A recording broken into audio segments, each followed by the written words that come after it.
So ಚಿಟ್ಕಾಲಲ್ಲಿ ನಮ್ಗೊಂದು main topic ಇರುತ್ತೆ. ಈಗ ಊಟ ಆಯ್ತಾ ಮಲಿಕೊಳ್ಳಿ. ಸೊ ಅದ್ರಲ್ಲಿ ಏನೇನು ಟಾಪಿಕ್ ಬರುತ್ತೋ ಆ ಥರ ನಾವು ಆಕ್ಷನ್ ಮಾಡ್ಕೊಂಡು ಊಟ ಆಯ್ತಾ ಮಲಿಕೊಳ್ಳಿ ಅಂತ. ರಸಗಳು ಅಂದ್ರೆ ನವರಸಗಳು ಇದೆಯಲ್ವಾ, ಅದ್ರಲ್ಲಿ ರಸಗಳು ಇರ್ತದೆ, ಅದರಲ್ಲಿ ಒಂದನ್ನ ಮಾಡೋದು. ಓಕೆನಾ? 3, 2, 1. ಓಕೆ ಮುದ್ದು?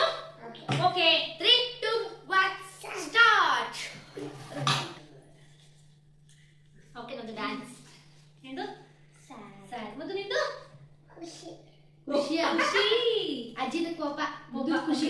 ಮುದ್ದುಗೆ ಖುಷಿ. ಕರೆಕ್ಟ್. ಈಗ ಓಕೆ ಸ್ಟಾರ್ಟ್. ಇವಾಗ ಡ್ಯಾನ್ಸ್ ನಾನು ಮಾಡ್ತೀನಿ. ಊಟ ಆಯ್ತಾ ಮಲಿಕೋ. ಸ್ಯಾಡ್. ಓಕೆ ಊಟ ಆಯ್ತಾ ಮಲಿಕೋ. ಮುದ್ದು ನೀನು ಖುಷಿಯಾಗಿ ಊಟ ಆಯ್ತಾ ಹೇಳಪ್ಪ. ಕೋಪ ಕೋಪ ಕೋಪ. ಊಟ ಆಯ್ತಾ ಮಲಿಕೊಳ್ಳಿ.